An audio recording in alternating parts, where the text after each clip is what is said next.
तो जैसा कि आप देख पा रहे हैं एनसीईआरटी क्लास 12 और ये मैट्रिक्स का क्वेश्चन नंबर जो है 8 है, चैप्टर है 3.2। 8 में जो है x का मान जो है फाइंड करना है कि x का मान क्या होगा, जबकि y का मान दे रखा है। y बराबर जो है मैट्रिक्स ए और एक इक्वेशन भी है 2x + y = मैट्रिक्स इतना। ठीक है, इसके सहारे जो है कि हमने y का मान दे रखा है और इस समीकरण के सहारे जो है हमें x का मान निकालना है कि x का मान क्या होगा। तो सबसे पहले गिवन में देखते हैं। तो यहाँ पे यदि हम देखें तो दिया गया है, ये दिया है, क्या दे रखा है उसको मेंशन कर लेते हैं। तो y बराबर है हमारा एक मैट्रिक्स, वो मैट्रिक्स है 3 2 1 4, 2/2 का है। अब यहाँ पे एक और चीज दे रखा है, समीकरण एक, ठीक है, पुनः पुनः क्या है, एक और है 2x + y = मैट्रिक्स 1 0 - 3 2। अब साफ दिख रहा है क्या कि इससे x का मान कैसे निकलेगा। तो साफ दिख रहा है कि हमने इससे x का मान यदि निकालना है तो सबसे पहले y का मान इसमें पुट करेंगे और y का मान जो है इक्वेशन फर्स्ट में दे रखा है मैट्रिक्स से। तो यहां से जो इक्वेशन फर्स्ट से जो है इस मैट्रिक्स में y का मान पुट करते हैं और वहां से सॉल्व करके जो है मान निकालेंगे x का। तो जैसे यहां पुट करेंगे y का तो क्या होगा हमारा, ये देखिए 2x प्लस मैट्रिक्स है y के जगह पे, जैसे आप इक्वेशन सॉल्व करते हैं बस उसी आधार पे जो है इसको भी सॉल्व कर देना। ये कोई बड़ा चीज नहीं है, बस छोटा छोटा करके इसके सहारे जो है आप ऑब्जेक्टिव प्रश्नों को जो है सॉल्व कर सकते हैं और आते भी हैं। चलिए, ये प्लस है, उधर जाके जो है माइनस हो जाएगा। तो क्या होगा हमारा 2x = ये है, उधर जाके माइनस, तो उधर पहले से कौन है, ये मैट्रिक्स, तो पहले इसको लिखना है, ध्यान में रखना है। ये नहीं कि इसको पहले मेंशन कर दें, ऐसा कीजिएगा तो गलत हो जाएगा। फिर ये और ये प्लस, उधर जाके माइनस, तो माइनस मैट्रिक्स 3 2 1 4, 3 2 1 4। ठीक है, सिंपली माइनस कर देते हैं। तो देखते हैं माइनस करके क्या आएगा। 2x = यहाँ पे आपको माइनस करने के लिए बताया है कि संगत अवयव को घटाना है। 1 में 3 को माइनस करेंगे तो आएगा -2, 0 में 2 को माइनस करेंगे तो -2, ठीक है।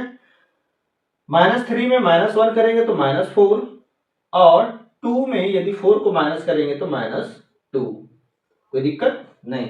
अब देखो यहाँ पे कि 2x मतलब 2 जो है गुना में है, तो इधर आके जो है भाग लगेगा। तो इसका अगला स्टेप क्या होगा, तो यहां से हो जाएगा हमारा x = हो गया 1/2 इंटू मैट्रिक्स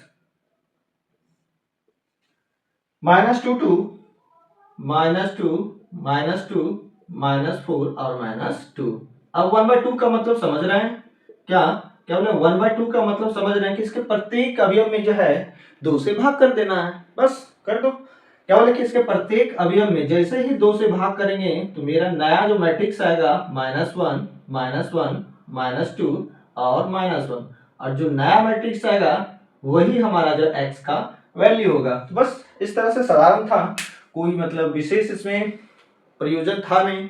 तो चलिए मिलते हैं अगले प्रश्न में। तो ये प्रश्न नंबर जो है 9 है। प्रश्न नंबर 9 में, क्वेश्चन नंबर 9 में जो है कह रहा है क्या, x तथा y का जो है मान ज्ञात करना है, जबकि एक समीकरण ही दे रखा है मैट्रिक्स के रूप में। 2 इंटू मैट्रिक्स इतना प्लस मैट्रिक्स और इक्वल टू मैट्रिक्स ये है। तो कह रहा है इसको सॉल्व कीजिए और यहां से जो है एक्स वाई का मान निकाले। तो इसको सॉल्व कैसे करना है इस पे थोड़ा बात कर लेते हैं। हालांकि इस तरह की चीजें जो हैं लॉन्ग क्वेश्चन में तो नहीं आएगा, ये मैक्सिमम 1 या 2 मार्क्स में आ सकते हैं और आते भी हैं। आपको 2 मैट्रिक्स दे देगा और वहां से जो है एक्स और वाई का जो है मान निकालने के लिए कह दिया जाएगा। तो यहाँ पे दे रखा क्या, ये हमारा है 2 इंटू मैट्रिक्स ये plus y0 1 2 equal to matrix 5 6 1 8। अब यहाँ पे इसको सॉल्व कैसे करेंगे, तो सॉल्व करने के लिए पहले इधर से चलना है और यहाँ पे जो इनटू में है 2 इंटू इतना, तो सबसे पहले जो है इस मैट्रिक्स में 2 से गुना करते हैं। क्या बोले, इस मैट्रिक्स के प्रत्येक अवयव में जो है 2 से गुना करते हैं। क्योंकि 2 इंटू इतना है, तो जैसे इसके प्रत्येक अवयव में 2 से गुना करेंगे तो 2 एकम 2, 6, 0 और ये हो गया 2x। कोई दिक्कत नहीं है। आगे चलते हैं, तो ये है हमारा y012, बाकी जो जैसे है वैसे रह जाएगा, उसमें कोई विशेष बदलाव करना नहीं है। 18। ठीक है। अब यहाँ पे दिख रहा है क्या है कि पहले इस दोनों मैट्रिक्स को जोड़ते हैं। ठीक है, इस दोनों मैट्रिक्स को है जोड़ते हैं। तो जैसे ही जोड़ेंगे तो आपको जोड़ने के लिए बताएं कि दो मैट्रिक्स को जो है जोड़ते कैसे हैं। तो इसके संगत अवयव है ना, संगत अवयव को जो है ऐड करते जाना है। तो 2 + y, तो क्या हो जाएगा हमारा 2 + y, तो y + 2, 6 और 0, तो ये हो गया 6, 0 1 जोड़ेंगे तो 1, और 2x + 2 करेंगे तो हो जाएगा 2x + 2 इक्वल टू मैट्रिक्स हमारा है 5, 6 और 1, 8। अब देखिए यहां से कि दो मैट्रिक्स अगर बराबर है, क्या बोले कि दो मैट्रिक्स अगर इक्वल है तो उसके संगत अवयव भी आपस में बराबर होंगे। ये नियम कहता है मैट्रिक्स का कि दो मैट्रिक्स अगर आपस में इक्वल है तो उसका संगत अवयव, मतलब ये पहला अवयव इस मैट्रिक्स के पहले अवयव के बराबर होगा और ये दूसरा जो है इसके दूसरे के बराबर। क्योंकि हमको x और y का ही मान निकालना है, तो बस जहां x और y दिख रहा है अगले मैट्रिक्स के उसी के संगत अवयव को जो है बराबर कर दीजिए। तो मतलब इन दोनों को देखने के बाद हम कह सकते हैं, आपको हालांकि ये वाला काम नहीं करना है कॉपी में, ठीक है, ये हम साफ कर देते हैं।